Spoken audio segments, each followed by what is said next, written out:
물론 당연히 돈이 돌면 통화량이 늘어나면 명목 가격들이 올라갈 수 있는 소지가 있잖아요, 자산들은. 근데 현재 대한민국의 부동산은요, M2 통화량, 유동성 증가량 비중을 비교해 보면요, 이미 오버슈팅 돼 있습니다. 총 GDP가 2000년부터 한 2020년까지 381% 증가했어요. 근데 주택 가격은요 600%가 넘게 증가했습니다. 이미 오버했잖아요. 유동성 늘어난 만큼 집값이 올라가니까 더 올라가 있다 이거예요. 또 풀면 더 올라간다? 이미 여러 보고에서 보셨지만 임계점을 돌파한 건 사실이잖아요. 16만 원일 때 5만 원과 6만 원을 정부에서 매입을 해준 거예요. 근데 그러면 남은 10만 원은 어떻게 됐죠, 여러분? 다 소진됐잖아요, 세월이 흐르면서. 그래서 원래 적정 미분양 물량이 5만 원이에요. 매년 5만 원가 있으면 시간이 흐르면서 소진되는 거예요. 이걸 갖다 이 기득권들하고 카르텔들이 작업 쳐가지고 언론까지 가세해서 마치 5만원, 6만원, 7만원 정도 나라가 망할 것을 떠들으면서 건설회사에 돈 퍼부어주고 뭐 이런 이상한 짓을 했잖아요.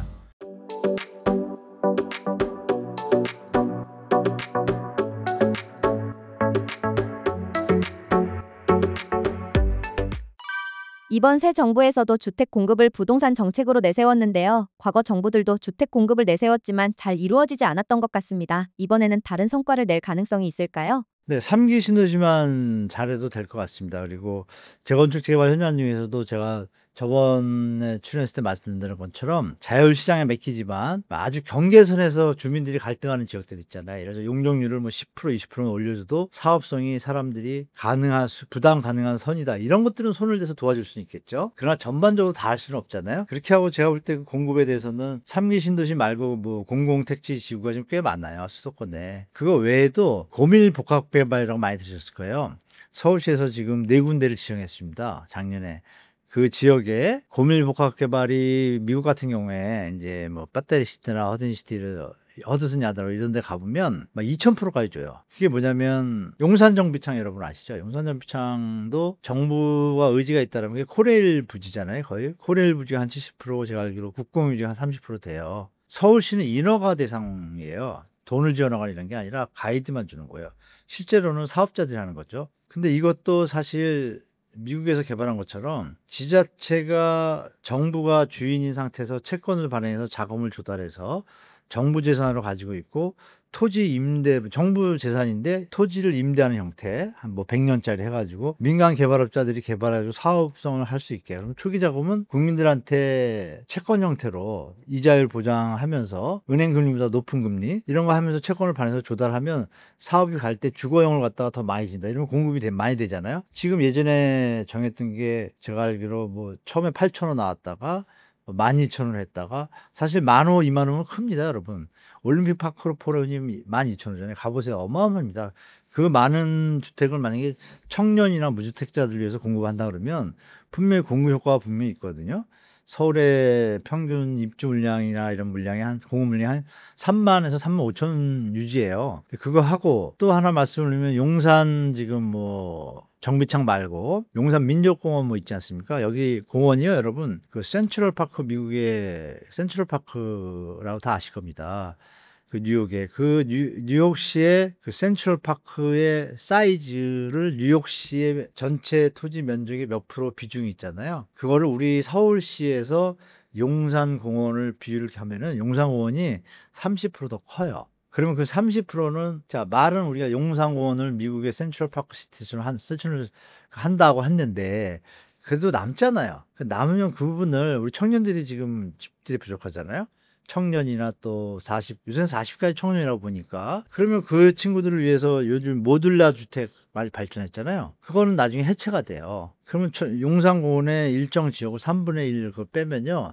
제가 볼 때 완투룸식으로 해도 10,000채 이상은 가볍게 납니다, 집이. 그럼 진짜 국민을 위한다라면 그런 거 활용했다가 뭐 나중에 인과 준다 뭐 이런 소리 하잖아요.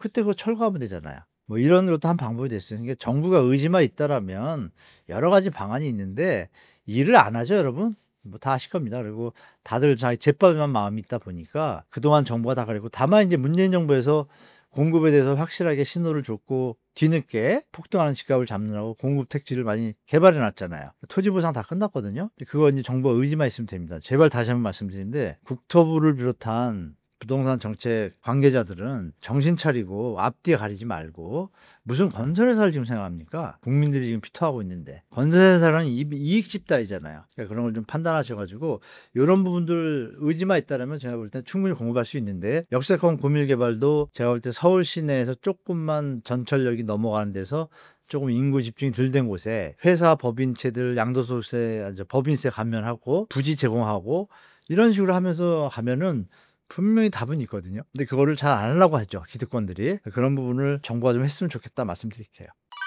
새 정부가 들어서면서 유동성 확대로 인한 기대감이 있는데요. 이러한 유동성이 전체적인 시장의 활성화가 아닌 부동산에 또다시 오르게 하는 원인이 될 수도 있다고 하는데 어떻게 보시나요?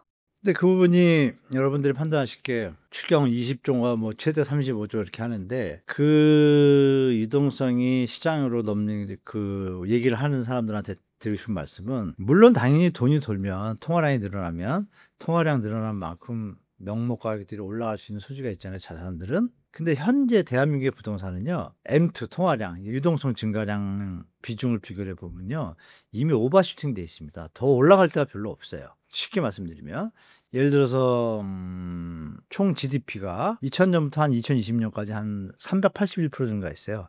근데 주택 가격은요 600%가 넘게 증가했습니다. 이미 오버했잖아요. 근데 유동성이 그러면 유동성 늘어난 만큼 집값이 올라간 게 아니라 더 올라가 있다 이거예요. 또 풀면 더 올라간다? 이미 여러 보고에서 보셨지만 임계점을 돌파한 건 사실이잖아요. 물론 사람들이 극히 선호하는 일부 특수 희소지역에 대해서 마치 전 국민이 살 수 있을 것처럼 조장하는 언론이 문제죠. 강남 3구 아무나 살 수 있는 데가 아니잖아요. 마치 아무나 살 것처럼 맨날 기사에 그걸. 미국은요 비버리힐즈하고 벨웨어가 고급도인데 거기 뉴스 안 나옵니다. 대한민국은 유독 부동산 카르텔들이 극성이다 보니까 그 기사를 자꾸 내니까 사람들이 세뇌가 된 거예요. 그거 기사를 만약에 1년 동안 안 낸다고 생각하면 어떻게 되겠어요? 오르든 말든. 그러니까 언론들이 기레기 소리 그래서 듣는 겁니다.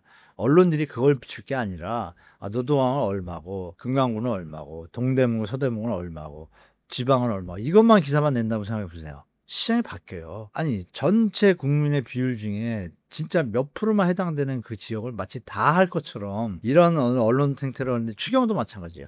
추경이 그러면 20조가 풀려가지고 이 얘기를 하잖아요. 여러분 추경을 떠나가지고 정부 대출 정책금리라고 나오잖아요. 그게 만약에 시세 금리가 4%면 이분들은 아마 3.3% 한 뭐 1%또 저번에 생애 최초하고 신혼부부 신생아론이었었잖아요. 그거 할 때는 막 2%막 이랬어요. 뭐 2.5. 그러면 갭이 1%에서 2% 세금 금리가 차이 나잖아요. 그 돈을 우리 세금으로 2차 보전 개정이라고. 그러면 그 어떻게 그걸 싸게 줄 수가 있죠? 나라 돈이에요. 정책자금 대출은 은행 창구를 통해서 대출을 받지만 나라 돈을 가지고 은행에서 위탁해서 대출해 주는 거예요. 그럼 이자 차익이 있잖아요. 그 돈을 정부가 메꿔주는 거예요. 은행이 해가지고 은행이 중간에서 하고 일을 하지만 이자가 장사가 안 되면 어떻게 돼요? 그러니까 정부가 보존해줘요. 그 돈 액수가 꽤 됩니다. 몇 조씩 돼요. 근데 그 이자 차익 보존은 누구 돈이에요? 우리 세금이에요. 이상한 짓거리를 하는 거죠. 그래서 그나저나 이제 취약계층이나 청년계층의 주택 마련을 돕고자 어느 정도는 용인이 돼서 매년 보통 15조에서 20조 써왔어요. 근데 아시겠지만 전 정부에서 어땠어요? 50조씩 퍼붓잖아요. 그게 유동성이 더 크죠, 여러분. 3년 150조인데. 무슨 이거 추경 갖고 얘기를 합니다. 이 추경은 어떤 용도예요, 여러분? 자영업자 살리라고 먼저 쓰는 거잖아요. 얘가 돌아가지고 돈이 돌아서 부동산까지 오려면 시간이 얼마나 걸려요. 그러면 이런 쓸데없는 얘기를 하는 사람한테 얘기하고 싶어요. 아니 부동산만 커지고 민생이 작살나면 부동산이 계속 유지 가능하냐? 아니잖아요, 여러분. 그래서 이런 기사를 내는 기레기님들도 이 얘기를 할 것이 아니라 전 정부에서 정책 대출금리라고 하는 그 제도 때문에 너무 과도한 물량을 퍼붓기 때문에 그 액수가 박근혜 때도 빚내서 집 사라고 그랬잖아요. 여러분 빚을 늘리면 값은 올라가잖아요, 당연히. 다 알잖아요. 근데 그게 나중에 돌아와서 우리한테 독이 되잖아요. 국가 경제에. 그걸 다 아는데 그 당시 박근혜 정부 때가 40조가 올라갔어요. 그 역대 이후로 그동안 한 10년 만에 지금 최대치입니다. 2, 3년 사이가. 그러면 답은 나오잖아요. 정책 대출 금리에 대해서 유동성을 떠들어야지. 이거 가지고 떠들면 안 되죠. 자영업자 살리려고 하는 건데. 이거는 보는 관점이 의도적이다. 아주 나쁜 쪽으로 의도를 잡아가지고 부동산에 한 푼이라도 더 보태고 분위기를 펌핑하려는 세력들의 기사 제목이라고 말씀드릴게요. 곧 있으면 스트레스 DSR 3단계가 시행이 되는데요. 규제가 전면 시행된다면 시장은 어떤 변화가 찾아올까요? 일단 심리입니다.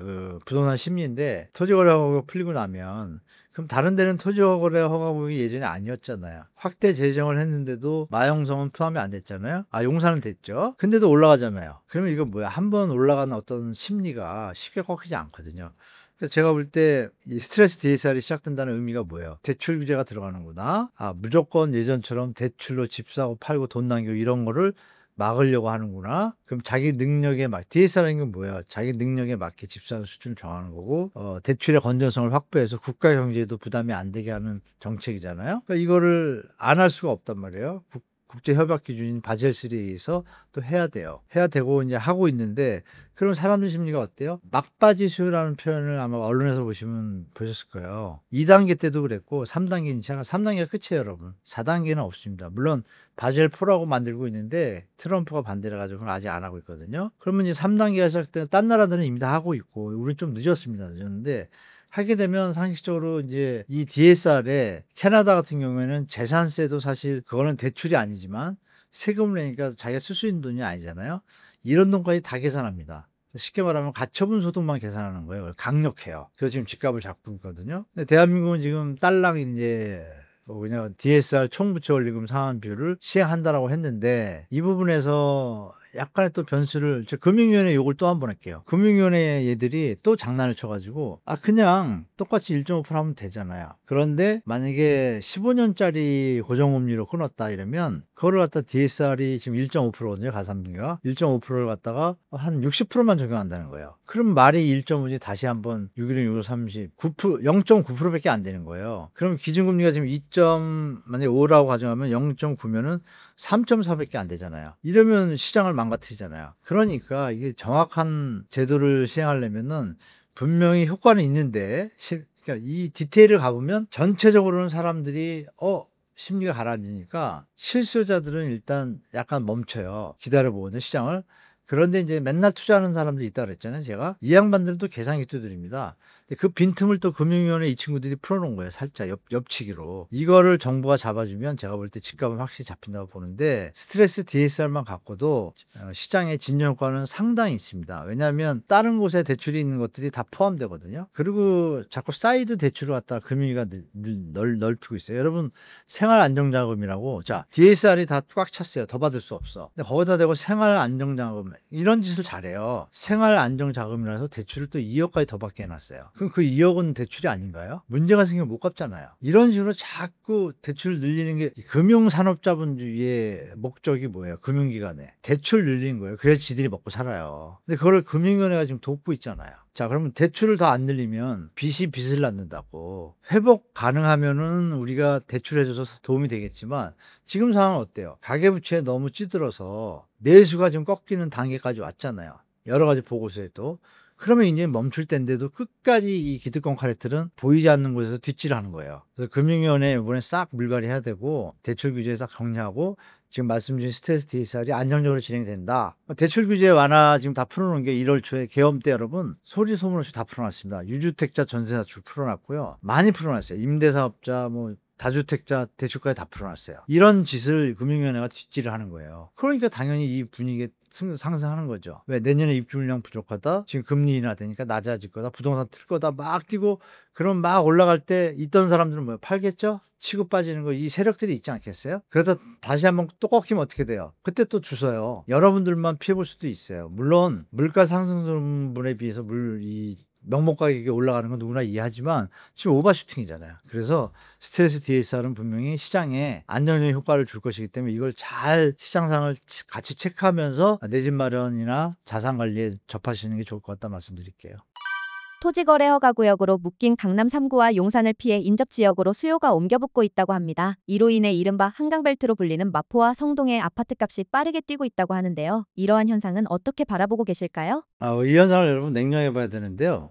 성동구 지역 이런데 상남 3구 빼고 이런 데가 15억에서 한 20억대 형성이 되고 있는데 생애 최초 대출자들이 한 5억을 집을 가지고 있다 그러면 전세가 그러면 7, 8억 거란 말이에요. 한 3억 모자르잖아요. 그러면 생애 최초 대출 됐잖아요. 심하면 15억짜리인데 7억이면 50%잖아요. 그럼 80% 대출된다 그랬죠, 제가. 그럼 DSR 문제만 없으면 이거 그냥 사인하고 살 수 있죠. 대출받고. 이거를 갖다 또다시 금융위원회 얘기를 할게요. 얘들이 뒷질을 해놓은 거예요, 이렇게. 그러면 들어가서 살 것도 아닌데 사두는 겁니다. 불안한 감도 있고, 나중에 정안되면 내가 들어가서 살아야지.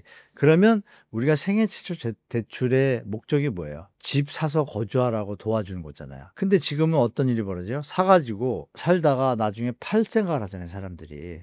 이거를 갖다가 지금 정부가 지금 방치했잖아요. 이게 지금 마용성으로 옮긴 거지. 강남 상구의 토지 거래 허가 구역이 일로 옮겼다?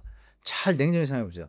토지 허가 구역이 풍선으로 올라가지 못하게 하는 대출 규제가 있었다면 과연 이어서 갈 수 있을까요? 돈이 없는데, 그렇죠? 대출을 안 받으면 못 가는데. 생애 최초 대출 요번에 대출 막 늘어난 거 있지 않습니까? 그 중에 75%가 다 정책 대출 금리예요. 그럼 이해가 되실 거예요. 정부가 이 판을 깔아둔 거예요. 이 부분 여러분들이 잘 보시고, 저는 금융위원회를 지금부터 직격탄을 이제 더 이상은 좌시할 수 없어서 금융위원회가 자꾸 뒷질하기 때문에 다시 한번 금융위원회 직원분들한테 부탁드려요. 제발 국민을 위해서 정책을 만들어라. 뒷질 좀 하지 마시라고 말씀드릴게요. 한국경제연구원은 올해 우리나라의 경제 성장률을 1%로 전망했습니다. 코로나 이후 가장 낮은 수치라고 하는데요. 이러한 경제 성장률이 부동산 시장에 어떻게 영향을 미칠까요? 후행적으로 나타나죠. 경제 성장률이 낮다는 건 여러분, 물가 상승률이 3%면 경제 성장률이 1%라는 거는 뭐 실질도 있고 명목도 있지만 지금 실질로 얘기할 텐데, 그러면 마이너스 성장이랑 사실 비슷한 거예요, 엄밀히 보면. 그 얘기는 뭐냐면 소비나 이런 것들이 감소한다는 얘기예요. 그럼 간단하잖아요, 여러분. 소비가 줄면 국가 경제 알고리즘 시스템에서, 메커니즘에서 소비가 줄면 매출이 주니까 매출을 영위하고 있는 자영업자나 기업이다. 매출이 줄면 수익이 유지가 되면 다행이지만 적자로 돌아서면 어떻게 돼요? 인원을 줄이거나 구조조정을 해야겠죠. 그러면 어떻게 돼요? 그 실업자가 더 늘어나죠. 그러면 어떻게 돼요? 소비가 또 줄죠. 이 시작이 이제 이거거든요. 그러면 잠재 성장률을 넘지 못하는 경제 성장률이라는 얘기는 어떤 문제가 있다는 얘기잖아요. 근데 여러분도 아시지만 우리는 일시적인 문제가 아니라 장기적으로 고정적인 문제에 직면했지 않습니까? 인구 감소와 가계부채 증가로 인해서 더 한꺼번에 부채를 갚을 수가 없잖아요. 이거는 이제 시작된 거예요. 시작됐기 때문에 1.0% 지금 순간만 생각하시면 안 되고, 단적인 예를 여러분 뭐 이런 얘기 많이 들으실 거예요. 최근에 그 왜 2천만 5천만인가 뭐 그 독일의 무슨 뭐 유명한 유튜버가 코리아 이즈 오버 보셨잖아요. 그게 웃을 얘기가 아닙니다. 이걸 직면하면서도 우리가 이런 거죠. 학교 다닐 때 내일 모레 시험 수능이야. 알지만 놀고 싶어. 이런 거 있잖아요. 꼭 해야 되는데. 그럼 정신차려 해야 되는데 안 하면 어떻게 돼요? 대학 떨어지고 실업자 되고 뭐 재유생 되잖아요. 그 길을 지금 가고 있는 거예요. 누가? 기득권들이, 정치인들이. 자기들은 월급 잘 받고 따박딱 나오고 뭐 보좌관 있고 옆에 있으니까 순간적으로 그 개념에서 사라지는 거예요. 그러니까 내가 학생인데 공부를 열심히 해야 되는데 밖에 나가가지고 애들이 막 날 일진 취급해주고 잘해주니까 놀기 바쁜 거예요. 이런 꼴인 거예요, 지금. 그러면 우리 경제가 어떻게 될지는 보이잖아요. 골든 데드 타임이라고 그러더라고요. 어느 학자분들은. 지금 3년, 5년 안에 세팅 안 하면 우리는 일본보다 더 나락으로 갈 수도 있다고. 그러면 우리가 지금 초등학생이나 중학생, 고등학생 주로 이 감사하는 건 뭐 당연히 느끼실 거고, 결혼 안 하는 거는 지금 대세가 됐잖아요. 안 하는 거냐 못 하는 거냐 갑론을박이지만 다 알잖아요, 그 내용은. 생각해 보세요.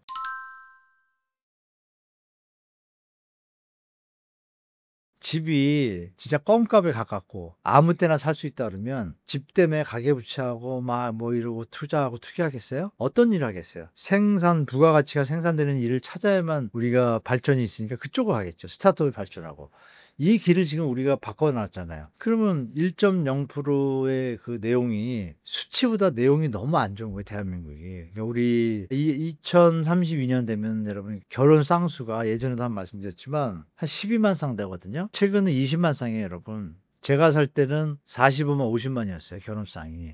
그러면 건설회사가 지금 지을 수 있는 능력이 50만이거든요. 그러면 12만이면 4분의 1토막이잖아요. 50만에서 12만이면 거의 4분의 1 수준이죠. 그럼 건설회사도 4분의 1만 남고 나머지는 없어져야겠네요. 그럴 것 같죠? 이런 것들이 지금 몰려오고 있다고 말씀드릴게요. 그렇기 때문에 1.0만 보시지 마시고, 서울은 살아난다고 하지만 서울이 통배입니까? 그리고 사라진다고 해도 바로 사라지진 않잖아요. 다 우리 세대 생애 일이 아니라고 생각을 하시는데 그만큼 심각한 상태다. 그래서 부동산 갖고 지금 나는 안 저거 하겠지 이런 생각을 많이 갖고 계신데, 일본의 일을 남의 일처럼 보시면 안 된다는 얘기를 곁들여서 붙여드릴게요. 그래서 그런 시간이 계속될 수 있으므로 지금 과잉적인 공격적인 뭐 이런 대출을 통한 투자는 좀 조심할 가능성이고 생각할 필요가 분명히 있다. 적정 가격이면 저는 사라고 하겠지만 분명히 적정 가격은 좀 오버된 것 같다. 투기판이 됐다라고 말씀드릴게요. 그 투기판의 끝은 누군가 피해를 보겠죠. 그걸 좀 이어서 좀 말씀드리고 싶네요. 네.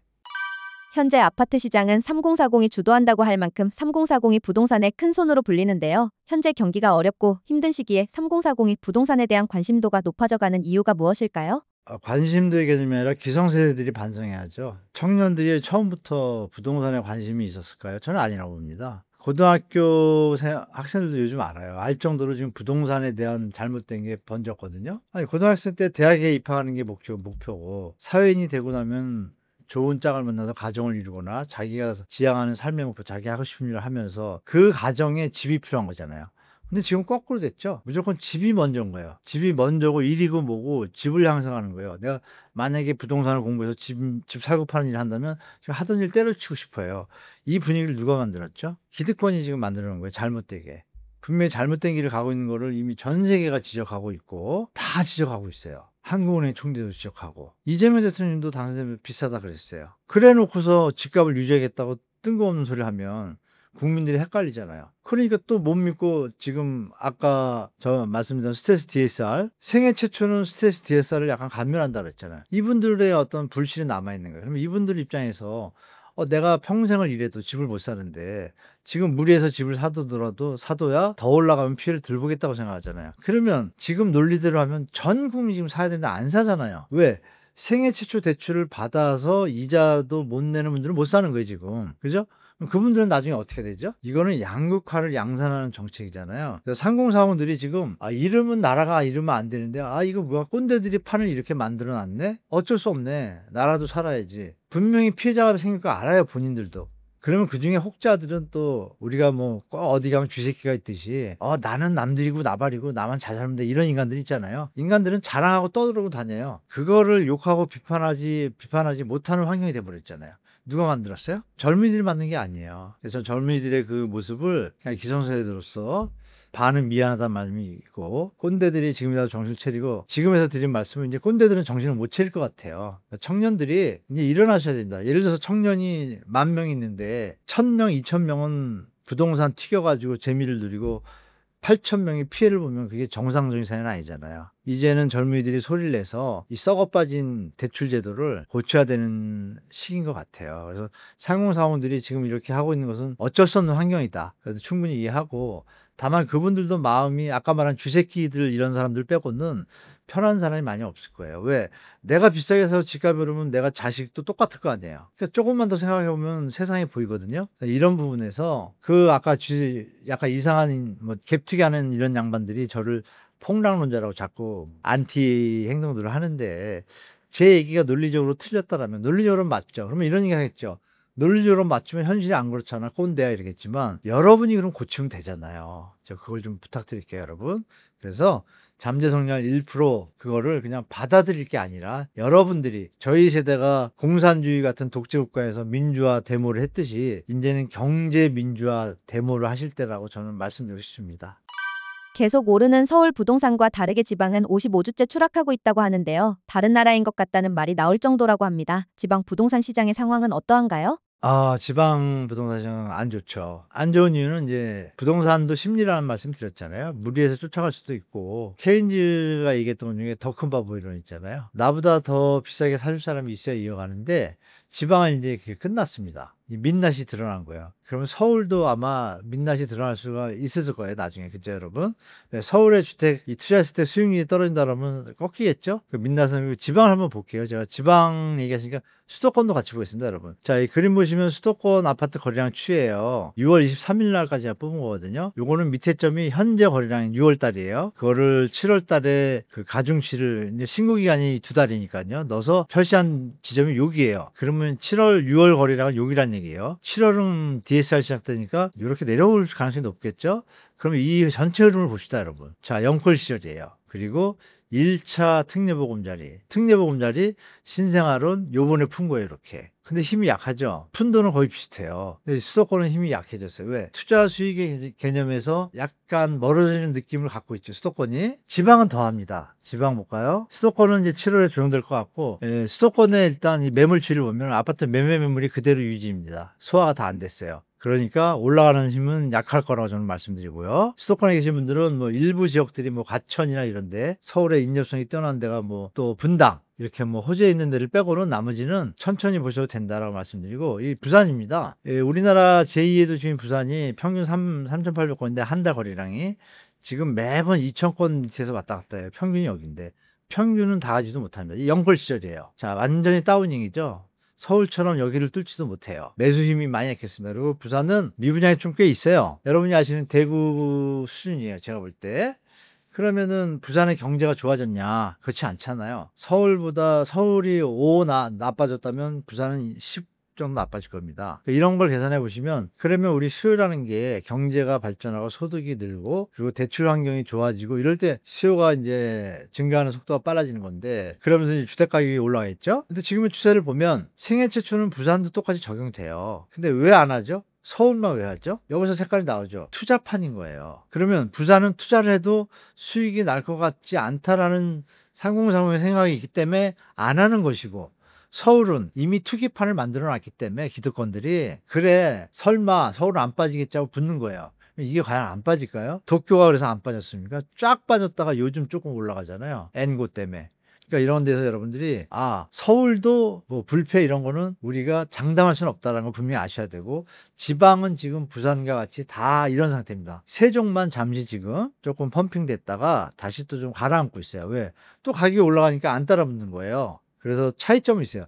서울은 대체지가 없잖아요, 딱 묶여서. 근데 광역시급들은 옆에 대체지가 많아요. 세종시만 해도 조치원이 있거든요, 옆에. 거리로 도로 새로 놓으면 5분 거리예요. 거기가 세종시 아파트 값의 반값이에요. 그럼 대체 효과가 있잖아요. 역으로 말하면 서울도 신도시가 반값에 분양하면 도심지 가격이 내려갑니다. 그러니까 3기 신도시, 지방 얘기하다 3기 신도시 이렇게 나왔는데, 지방은 신도시 만들 필요가 없죠, 사실. 그죠?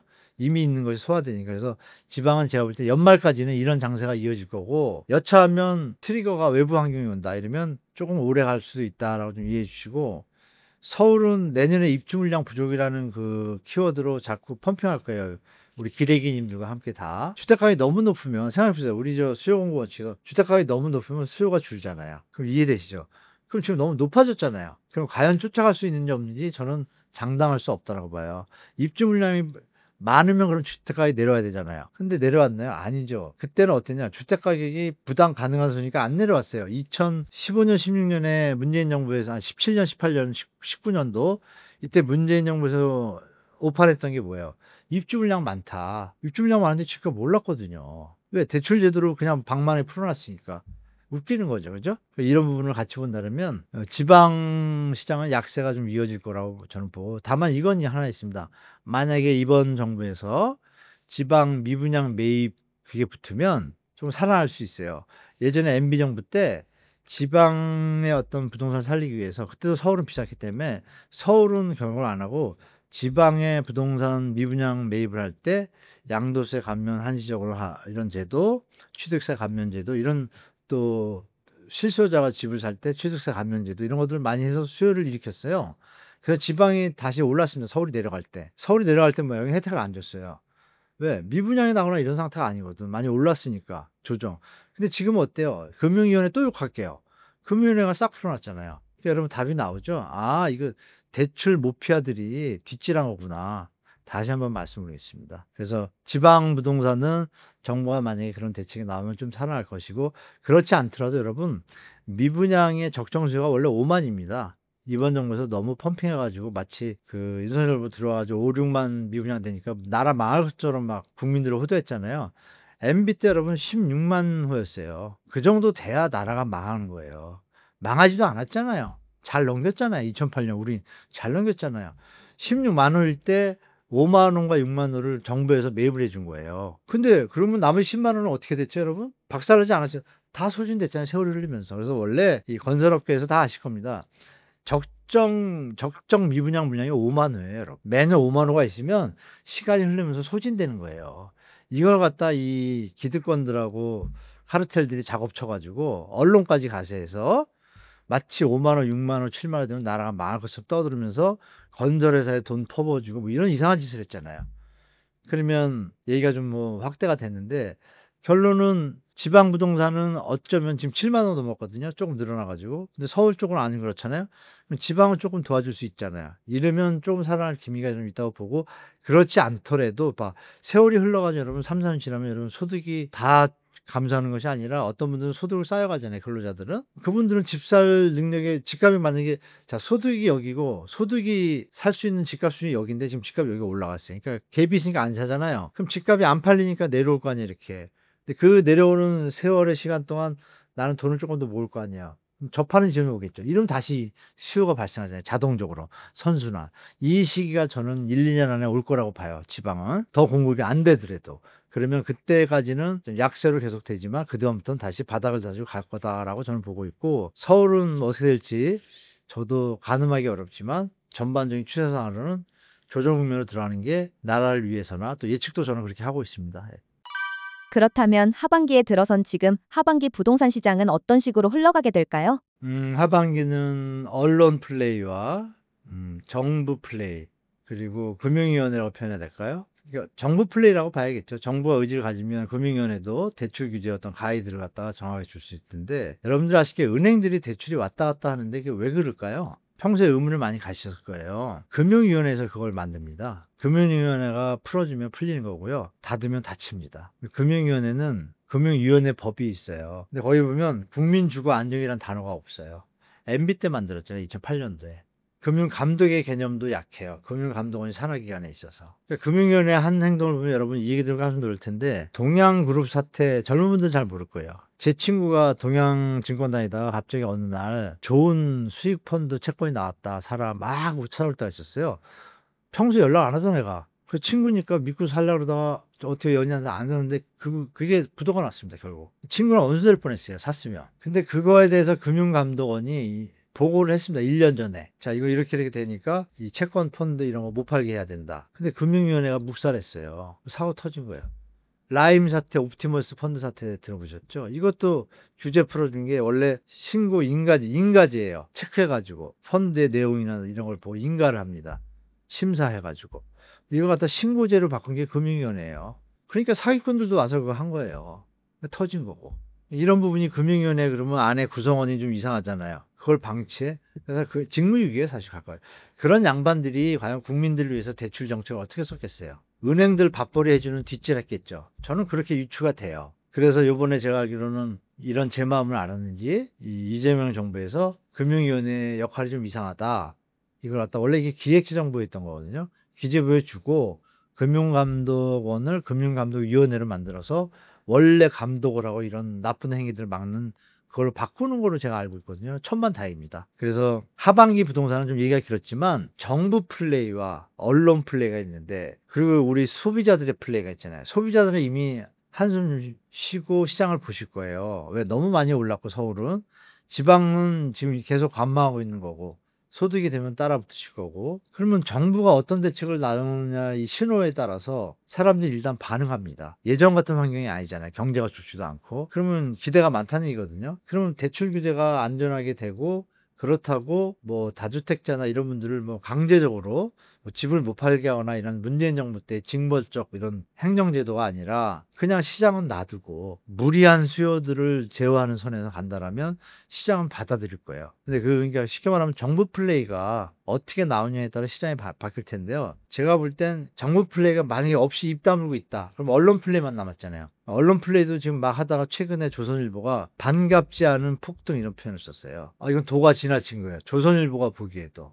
그 워딩을 사실 저는 조선일보 기사들을 볼 때 그런 워딩 형태를 많이 접하지 못했거든요. 나라 걱정하는 거죠. 그러면 이거는 다 공유된 거잖아요. 그럼 언론 플레이도 약간은 지금까지는 몇 달 동안 펌핑했지만 제정신이라면 계속 펌핑하면 안 되죠. 그죠? 그러면 거기에 대해서 물론 몇몇 기레기 언론사들은 뭐 스트레스 DSR로 국민들의 뭐 대출 이제 이렇게 떠들겠지만 다 알잖아요. 그럼 우리가 예측할 수 있는 건 뭐예요, 여러분? 집값이 서울 수도권 너무 높다. 이거는 대출 규제에 대해서 다 받아들일 거고, 이미 스트레스 D에서는 시작되죠. 그리고 전세 대출 보증 한도가 좀 줄었어요.